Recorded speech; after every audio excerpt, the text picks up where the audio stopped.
नमस्कार, मैं हूं रत्ना और आप देख रहे हैं बिहार झारखंड बुलेटिन, जहां हम लेकर आते हैं प्रदेश भर की सबसे ताज़ा, महत्वपूर्ण और भरोसेमंद खबरें।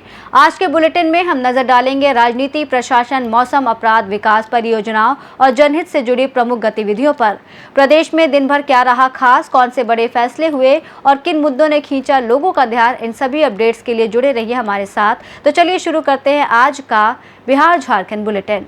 बात होगी धनबाद की, जहां जन आक्रोश रैली के समर्थन और प्रचार प्रसार के लिए जनसंपर्क जत्था निकाला गया। साथ ही बात होगी रामपुर की, जहां प्रशासन ने अवैध रूप से घरेलू गैस सिलेंडर्स के उपयोग के खिलाफ कड़ा रुख अपनाया।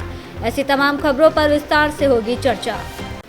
भारत की कम्युनिस्ट पार्टी मार्क्सवादी सिंदरी बलियापुर लोकल कमेटी की ओर से 24 मार्च को दिल्ली में होने वाली जन आक्रोश रैली के समर्थन और प्रचार के लिए जनसंपर्क जत्था निकाला गया, जिसके तहत सिंदरी के जय हिंद मोड़, रंगामाटी, भूजा चौक, शहरपुरा, अंबेडकर चौक, रोहड़ा बांध, गौशाला बाजार, कंडरा बाजार और सेल मुख्य गेट, चासनाला जैसे क्षेत्रों में नुक्कड़ सभाएं और पर्चा वितरण कर जनता से रैली में शामिल होने की अपील की गई।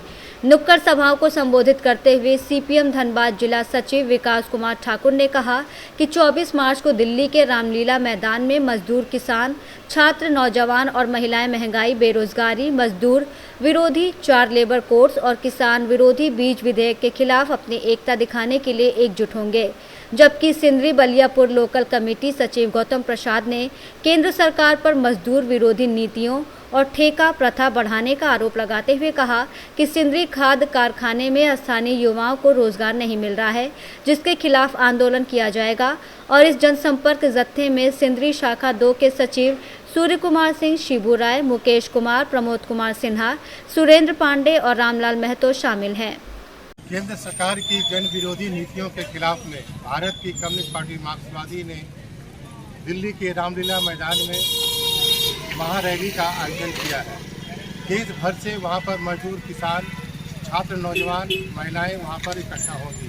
जैसा कि आप जानते हैं, देश में पहले से ही गरीबी, महंगाई लगातार बढ़ रही थी। उसके बावजूद भी अभी मजदूर विरोधी 4 लेबर कोड को लागू कर दिया गया और पिछले 12 फरवरी को पूरे देश के मजदूर ने और किसानों ने पूरे हड़ताल को किया था।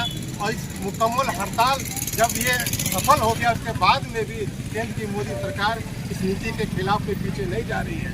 इसलिए भारत की कम्युनिस्ट पार्टी मार्क्सवादी ने ऐतिहासिक रामलीला मैदान में आगामी 24 मार्च को दिल्ली रैली का आह्वान दी है।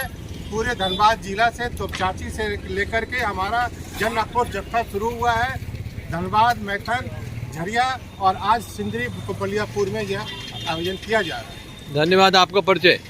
विकास कुमार ठाकुर, धनबाद जिला सचिव CPIM। धनबाद से सीनियर संवाददाता सिंधु कुमार की रिपोर्ट।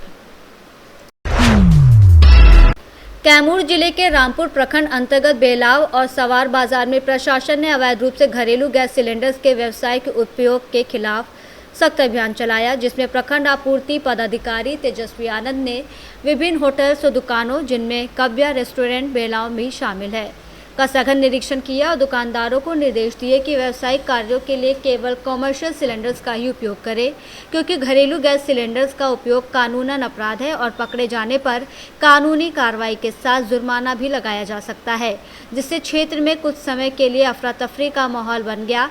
और प्रशासन ने स्पष्ट किया कि भविष्य में भी ऐसे औचक निरीक्षण जारी रहेंगे। कैमूर से सीनियर संवाददाता राम प्रवेश तिवारी की रिपोर्ट।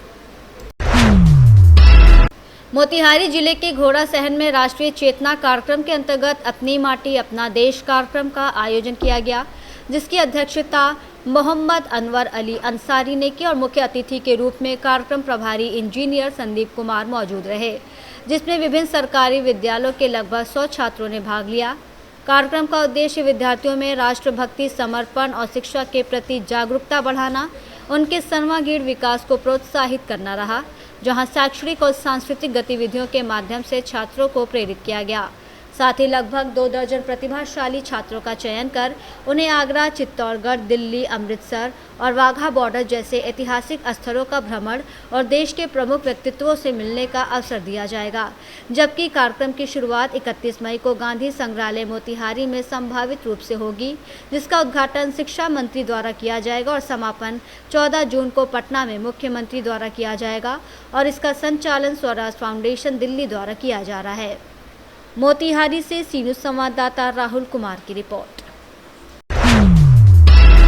कैमूर जिले के सदर भभुआ में एसडीपीओ भभुआ मनोरंजन भारती ने प्रेस कॉन्फ्रेंस में जानकारी दी कि 24 फरवरी 2026 की रात शादी की भोज से लौट रहे रविंद्र कुमार ग्राम गोराईपुर थाना भभुआ को सुनसान जगह पर जान से मारने की नीयत से छाती में गोली मारकर गंभीर रूप से घायल कर दिया गया, जिन्हें इलाज के लिए ट्रॉमा सेंटर बनारस भेजा गया और उनकी जान बचाई गई। इस मामले में दर्ज प्राथमिकी के तहत 3 नामजद अभियुक्तों में से मुख्य आरोपी विजय कुमार ग्राम गोराईपुर थाना भभुआ को चांदनी चौक मोहनिया से गिरफ्तार कर लिया गया है और उसे न्यायालय में प्रस्तुत किया जा रहा है।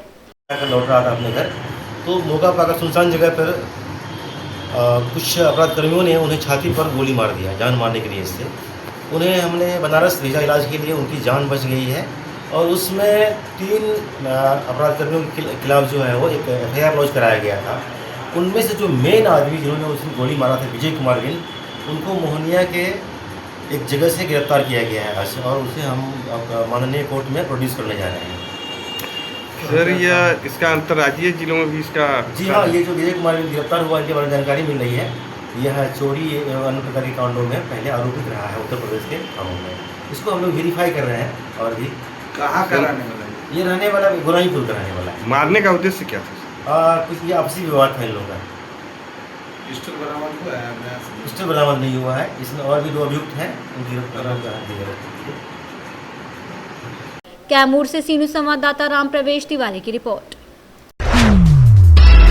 मोतिहारी जिले के घोड़ा सहन प्रखंड क्षेत्र के उत्क्रमित माध्यमिक विद्यालय समनपुर में कैरियर गाइडेंस कार्यक्रम का आयोजन किया गया, जिसका उद्देश्य छात्रों को उनके उज्जवल भविष्य के प्रति जागरूक करना और सही दिशा में आगे बढ़ने के लिए प्रेरित करना था, जिसमें छात्रों को विभिन्न कैरियर विकल्पों की जानकारी दी गई और शिक्षकों ने बताया कि सफलता के लिए लक्ष्य निर्धारण, मेहनत, रुचि और क्षमता के अनुसार विषय चयन जरूरी है। वहीं प्रधान अध्यापक जयप्रकाश राम ने कहा कि शिक्षा केवल किताबों तक सीमित नहीं है, बल्कि ये जीवन में सही निर्णय लेने की क्षमता भी विकसित करती है और अनुशासन, समय प्रबंधन और नियमित अध्ययन पर जोर दिया गया। इस दौरान छात्रों को निरंतर प्रयास करने और हार न मानने की सलाह दी गई और कार्यक्रम के अंत में छात्रों की जिज्ञासाओं का समाधान किया गया, जिससे उनमें नई ऊर्जा और उत्साह का संचार हुआ। मोतिहारी से सी न्यूज़ संवाददाता राहुल कुमार की रिपोर्ट। बुलेटिन में फिलहाल इतना ही। देश और दुनिया की तमाम बड़ी खबरों के लिए आप देखते रहिए सी न्यूज़ भारत।